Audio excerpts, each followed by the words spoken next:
Hello, good day. I would like to talk to us today about the cycle of life. Life is cyclical. From the time of copulation, then the man's sperm is released to go and meet the woman's eggs, after which fertilization process starts. And after fertilization, gestation. And after gestation, the embryo or the fetus is delivered. Then once a child is delivered of the mother, cries him or herself into existence, struggles for life in the physical realm or in the outside world starts. Begin to have the toddler stage, the growth, formation, all those mental for social formation. Then child comes to consciousness to face the real music. Then aging, then death. We'll go to give account to whatever comes into existence. All these things are phases. All these things come with their own jeopardies. All these aspects come with their own tribulations, temptations, and frustrations. We need consideration in every sphere of life, in every phase of life. We need motivation, but we need consideration as well. We need to understand the mentality of the society. We need to understand sociology. We need to understand biology. We need to understand psychology. We need to understand the economics. We need to understand the mechanics of existence. Yeah? The chemical constituents of life, the electrical components of life, the hydrological components of life. We need to understand how the ecosystem works. We need to understand politics as well, international politics, how the minds of men work.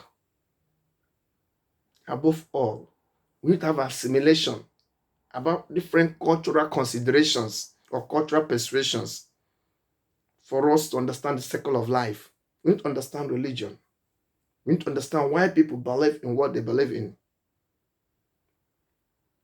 Assimilation of mindset is very, very important to have a fruitful life. We need to understand enculturation and acculturation, clash of civilization. These are very, very important aspects of life that we need to understand. We need to understand there's a difference between being famous and being rich mentally. You might be famous, but you're not mentally rich. You end up having issues. We need to understand addictions and the consequences and the implications. We need to understand our mindsets. Personally, you need to understand your individualism, your individuality, your personality, the things that make you up, the natural makeups of your spirituality, for you to really soar in life. You need to understand that we live in the world of consequences, the world ruled by karmic or what we call cosmic forces, where we reap what we sow. Look into your life. All you're passing through now is a result of past deeds, present deeds. Yeah. Nothing goes for nothing.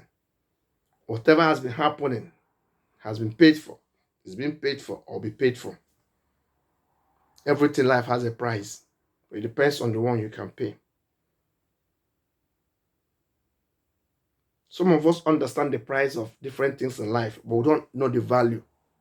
Knowing values makes you a genius, makes you a sage, makes you wise, makes you sagacious.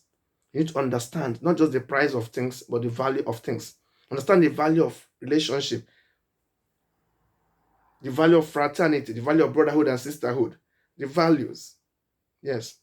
Money is not everything. Yes, money goes a long way to solve problems, but money cannot solve all the problem.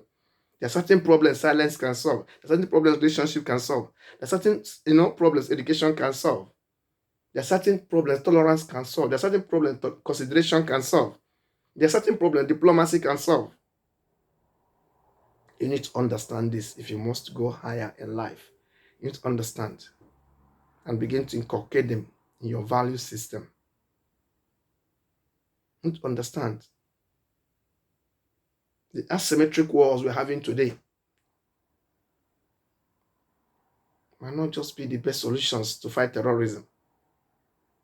When you see little forces trying to destroy, attack bigger ones, because they feel suppressed, they feel oppressed and all those things. So most of them end up even killing themselves in the process. For society to really evolve, socially, mentally, psychologically, intellectually, and progressively, the strong need to protect the weak. The healthy and the wealthy need to protect the vulnerable. Yes, we need to look after our children, our women, our mothers, our elderly, the sick and the poor, the ignorant, arrogant, even the offensive among us, we need to look after them.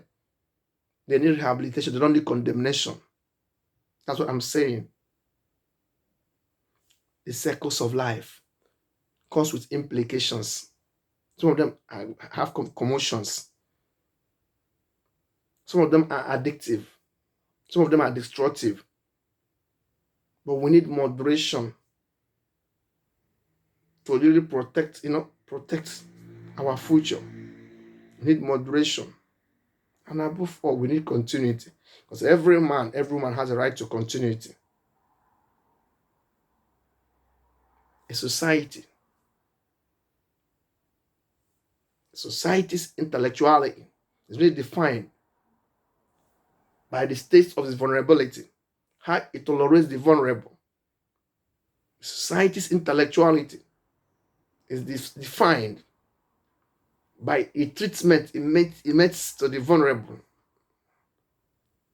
How do you look after the weak, the poor, the needy, the homeless, the jobless, permitless, the wounded, the emotion reading, the bereaved among us? How do you look after them?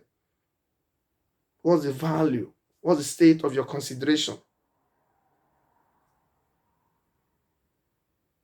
What social preparations have we made to look after our vulnerable, to look after the endangered species, to look after the leaders of tomorrow, to look after the young and the aged, the sick among us? This all goes a lot, to determine our spiritual quotient. What steps have we put in place to fight corruption, to fight dissidence, to fight arrogance, vengeance, and insolence? We need to understand all this. What are the indices of civilization we put there? What are the indices of social development we put there? What are we doing towards harnessing the best potentialities in us?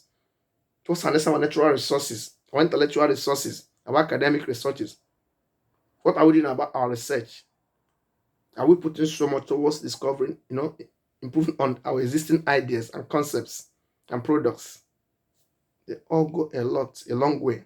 They all go a long way to determine who we are and what we are and our mindset. Life is cyclical. It has phases. We need to respect the embryonic phase, the formative phases. We need to respect the maturing phases. We need to respect the matured as well. And we need those emotionally and mentally matured to lead the rest. Everyone can have input society, but let that input be healthy. Let it be wealthy. Let it be considerate. Yeah.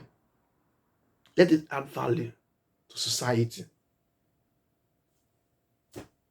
I want us to understand the circle of life. Let us light a candle as others cause the darkness. By doing this, we are glorifying the one that gave us, intelligence, which enables us to have reason, and which procreates freedom. I could actually breed freedom in this kingdom. May God help us. May God help us. Because wisdom is very important for freedom to be, generated and sustained in any kingdom. Let this be our guiding principles as we explore different spheres of life. Conception, formation, growth, maturity, and aspiration. The phases of life. Above all, may we give a good account of our stewardship in this journey that is life. Here, I rest my case. Thank you. Thank you. Thank you.